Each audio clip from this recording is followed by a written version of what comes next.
Nilambur by election നടക്കുന്ന സമയം സുപ്രധാനമായ രാഷ്ട്രീയ വാർത്ത പുറത്തു വരികയും ചെയ്തു. അത് വെൽഫെയർ പാർട്ടിയെ UDFന്റെ ഘടകകക്ഷിയാക്കും എന്ന വാർത്തയായിരുന്നു. നിലമ്പൂരിൽ വെൽഫെയർ പാർട്ടി UDFനെ പിന്തുണക്കാൻ തീരുമാനിച്ചു, പരസ്യമായി രംഗത്തു വന്നു. ആ ബന്ധം നിലനിർത്താൻ, ഭാവിയിലും തുടരാൻ ഒരു കണ്ടീഷൻ മുന്നോട്ട് വെച്ചിരുന്നു വെൽഫെയർ പാർട്ടി. തദ്ദേശ സ്വയംഭരണ സ്ഥാപനങ്ങളിലേക്ക് നടക്കുന്ന തെരഞ്ഞെടുപ്പിന് മുമ്പ് വെൽഫെയർ പാർട്ടിയെ UDFന്റെ ഘടകകക്ഷിയാക്കണം എന്നും അന്ന് UDF നേതാക്കൾ, പ്രത്യേകിച്ച് കോൺഗ്രസ് നേതാക്കൾ തത്വത്തിൽ അംഗീകാരം നൽകുകയും ചെയ്തിരുന്നു. മുസ്ലിം ലീഗാണ് വെൽഫെയർ പാർട്ടിയെ UDFൽ എത്തിക്കുന്നതിന് വേണ്ടിയുള്ള ഇടനിലക്കാരനായി പ്രവർത്തിക്കുന്നത്.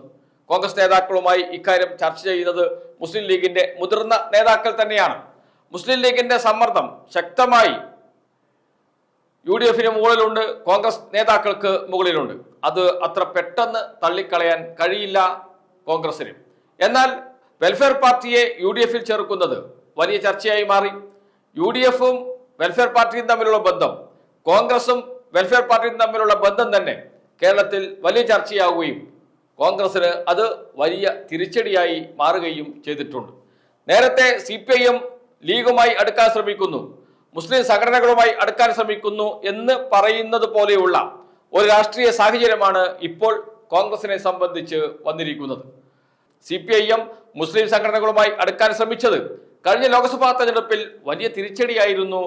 LDFന് വലിയ തിരിച്ചടിയായിരുന്നു.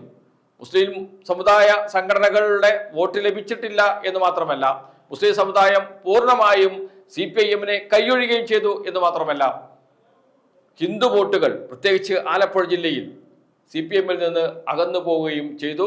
CPIMന്റെ പരമ്പരാഗത വോട്ടുകളിൽ വലിയ ചോർച്ച നേരിട്ടു. CPIMന്റെ ശക്തി കേന്ദ്രങ്ങളിൽ വരെ CPIM വോട്ട് ചോർന്നു. BJP കളം പിടിക്കുന്ന അവസ്ഥയിലേക്ക് കാര്യങ്ങൾ എത്തി. അത് വലിയ ചർച്ചയാണ് CPIMനകത്ത് ഉണ്ടാക്കിയത്.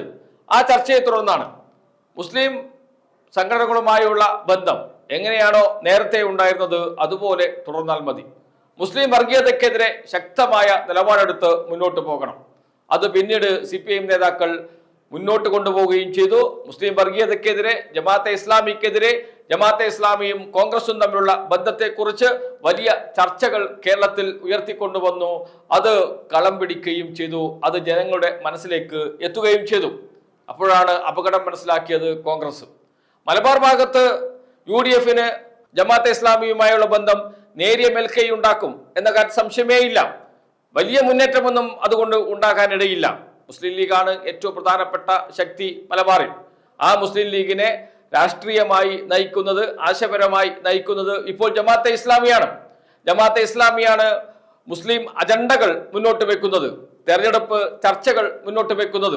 അതിന് പിറകെ മുസ്ലിം ലീഗും അതിനു പിറകെ കോൺഗ്രസും പോകുന്ന അവസ്ഥയാണ് ഇപ്പോഴുള്ളത്. അതിൽ നിന്ന് ചെറിയ മാറ്റം വരുത്തണമെങ്കിൽ ജമാഅത്തെ ഇസ്ലാമിയുമായുള്ള ബന്ധം, വെൽഫെയർ പാർട്ടിയുമായുള്ള ബന്ധം അത് രഹസ്യമായിരിക്കണം. അതാണ് ഇപ്പോൾ കോൺഗ്രസ് തീരുമാനിച്ചിരിക്കുന്നത്. ജമാഅത്തെ ഇസ്ലാമിയുമായുള്ള ബന്ധം വടക്കൻ കേരളത്തിൽ വലിയ മുന്നേറ്റമുണ്ടാക്കാൻ കോൺഗ്രസിനെ സഹായിക്കുമെങ്കിലും തെക്കൻ കേരളത്തിൽ, മധ്യ കേരളത്തിൽ അത് വലിയ തിരിച്ചടിയായി മാറും. അതുകൊണ്ട് പരസ്യബന്ധം വേണ്ട, വെൽഫെയർ പാർട്ടിയെ UDFന്റെ ഘടകകക്ഷിയാക്കേണ്ട, രഹസ്യബന്ധം മതി. കോൺഗ്രസ് നേരിട്ട് വെൽഫെയർ പാർട്ടിയുമായി ഒരു ബന്ധമുണ്ടാക്കേണ്ട, ബന്ധമുണ്ടാക്കുന്നെങ്കിൽ മുസ്ലിം ലീഗുമായിട്ട് മാത്രം മതി എന്ന നിലയിലേക്ക് കോൺഗ്രസ് എത്തിയിരിക്കുന്നു. കോൺഗ്രസ് ഒരു പടി കൂടി പിറകോട്ട് മാറിയിട്ടുണ്ട് ജമാഅത്തെ ഇസ്ലാമിയുമായുള്ള ബന്ധത്തിന്റെ ചർച്ചയിൽ. കോഴിക്കോട് ജില്ലയിൽ തദ്ദേശ സ്വയംഭരണ സ്ഥാപനങ്ങളിലേക്കുള്ള സീറ്റ് ചർച്ചയിൽ അത് വ്യക്തമാണ്. വെൽഫെയർ പാർട്ടിക്ക് എവിടെയും സീറ്റ് നൽകിയില്ല. മുസ്ലിം ലീഗിന് നൽകിയ സീറ്റിൽ വേണമെങ്കിൽ വെൽഫെയർ പാർട്ടിക്ക് സീറ്റ് നൽകിക്കൊള്ളൂ, പ്രത്യേകിച്ച് ഒരു സീറ്റ് നൽകാൻ കഴിയില്ല എന്ന നിലപാടെടുത്തു.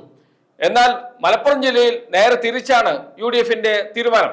മലപ്പുറം ജില്ലയിൽ UDFനെ നയിക്കുന്നത് മുസ്ലിം ലീഗാണ്. അതുകൊണ്ട് മുസ്ലിം ലീഗ് അവിടെ ജമാഅത്തെ ഇസ്ലാമിയുമായി, വെൽഫെയർ പാർട്ടിയുമായി ബന്ധമുണ്ടാക്കുകയും സീറ്റ് വിട്ടുകൊടുക്കുകയും ചെയ്യുന്നു. ഏറ്റവും ഒടുവിൽ മലപ്പുറം ജില്ലയിലെ മമ്പാട് പഞ്ചായത്തിൽ ജമാഅത്തെ ഇസ്ലാമിക്ക് സീറ്റ് നൽകിയിട്ടുണ്ട് UDF. മലപ്പുറം ജില്ലയിൽ ഒരു നിലപാട്, മലപ്പുറം ജില്ലയ്ക്ക് പുറത്ത് മറ്റൊരു നിലപാട് എന്ന നിലയിലേക്കാണ് ഇപ്പോൾ UDF പോകുന്നത്. ജമാഅത്തെ ഇസ്ലാമിക്ക് നൽകിയ ഉറപ്പ്, വെൽഫെയർ പാർട്ടിക്ക് നൽകിയ ഉറപ്പ്, നിലമ്പൂരിൽ UDFനെ പിന്തുണക്കുന്ന ഘട്ടത്തിൽ നൽകിയ ഉറപ്പാണ്. അത് നടപ്പാക്കും എന്നാണ് വെൽഫെയർ പാർട്ടിയും ജമാഅത്തെ ഇസ്ലാമിയും ഇതുവരെയും വിശ്വസിച്ചത്. എന്നാൽ ഇപ്പോൾ കോൺഗ്രസ് മലക്കം മറിഞ്ഞിരിക്കുന്നു. കോൺഗ്രസ് അതിൽ നിന്ന് പൂർണ്ണമായും പിറകോട്ട് പോയിരിക്കുന്നു. ജമാഅത്തെ ഇസ്ലാമിക്ക് വലിയ തിരിച്ചടിയാണ്. പക്ഷേ മുസ്ലിം ലീഗ് ജമാഅത്തെ ഇസ്ലാമിയെ ഒപ്പം കൊണ്ട് നടക്കുന്നുണ്ട്, വെൽഫെയർ പാർട്ടിയെ ഒപ്പം തന്നെ കൂട്ടുന്നുണ്ട്. എന്നാൽ തെക്കൻ കേരളത്തിലേക്ക് വരുമ്പോൾ, മധ്യ കേരളത്തിലേക്ക് വരുമ്പോൾ ജമാഅത്തെ ഇസ്ലാമിയെ പൂർണ്ണമായും മാറ്റി നിർത്തുകയാണ് ചെയ്യുന്നത്. അത് ജമാഅത്തെ ഇസ്ലാമിയിൽ വലിയ ചർച്ചയ്ക്കിടയാക്കിയിട്ടുണ്ട്. വെൽഫെയർ പാർട്ടിക്ക് അത് വലിയ തിരിച്ചടിയുമാണ്. വെൽഫെയർ പാർട്ടിയെ കൊണ്ട് നടക്കുന്ന മുസ്ലിം ലീഗിന് അത് വലിയ ആഘാതമായി മാറിയിട്ടുണ്ട് എന്നാണ് കോൺഗ്രസ് നേതാക്കൾ തന്നെ പറയുന്നത്. ഒരിക്കലും മധ്യ കേരളത്തിലും തെക്കൻ കേരളത്തിലും ഒരു തരത്തിലും ജമാഅത്തെ ഇസ്ലാമിയുമായി ബന്ധം വേണ്ടതില്ല എന്ന നിലപാടിൽ ഉറച്ചു നിൽക്കുന്നു കോൺഗ്രസ്. എന്നാൽ വടക്കൻ കേരളത്തിൽ, മലബാർ പ്രദേശങ്ങളിൽ അത് ആയിക്കോട്ടെ എന്ന നിലപാട് സ്വീകരിക്കുന്നു. എന്തു തന്നെയായാലും ജമാഅത്തെ ഇസ്ലാമിയുമായി ഒരു ഒളിച്ചുകളിയാണ് ഇപ്പോൾ കോൺഗ്രസ് നടത്തിക്കൊണ്ടിരിക്കുന്നത്. വയനാട് മണ്ഡലത്തിൽ രാഹുൽ ഗാന്ധിയും പിന്നീട് പ്രിയങ്ക ഗാന്ധിയും മത്സരിക്കാൻ വന്ന ഘട്ടത്തിൽ ലീഗ് അണികളോട് കൊടിയെടുക്കാതെ വരണം, പച്ചക്കൊടി ഉയർത്തരുത്, എവിടെയും കണ്ടുപോകരുത് എന്ന് കോൺഗ്രസ് നിർദ്ദേശം നൽകുകയും അത് അപ്പടി അനുസരിക്കുകയും ചെയ്തിരുന്നു മുസ്ലിം ലീഗ്. മുസ്ലിം ലീഗിന്റെ അണികളിൽ അത് വലിയ ചർച്ചയായി മാറുകയും ചെയ്തിരുന്നു. അതേപോലെ ജമാഅത്തെ ഇസ്ലാമിയുടെ വോട്ട് വേണം, ജമാഅത്തെ ഇസ്ലാമിയുടെ സഹകരണം ആവശ്യമാണ്, പക്ഷേ പരസ്യമായി ഒരു ബന്ധം വേണ്ടതില്ല എന്ന നിലപാടിലേക്ക് കോൺഗ്രസ് എത്തിയിട്ടുണ്ട്. എങ്ങനെയാണോ ഇത്രയും കാലം മുസ്ലിം ലീഗിനെ കബളിപ്പിച്ച് നിർത്തിയത്, എങ്ങനെയാണ് വയനാട് മണ്ഡലത്തിൽ മുസ്ലിം ലീഗിനോട് പെരുമാറിയത്, അതേ അവസ്ഥയിൽ ഇപ്പോൾ കേരളത്തിൽ അങ്ങോളം ഇങ്ങോളം ജമാഅത്തെ ഇസ്ലാമിയെയും കൈകാര്യം ചെയ്യാം എന്നാണ് കോൺഗ്രസ് നേതാക്കൾ കരുതുന്നത്. അതിന് വഴങ്ങുമോ ജമാഅത്തെ ഇസ്ലാമി, അതിനോടൊപ്പം നിൽക്കുമോ വെൽഫെയർ പാർട്ടി എന്നതേ ഇനി അറിയാനുള്ളൂ.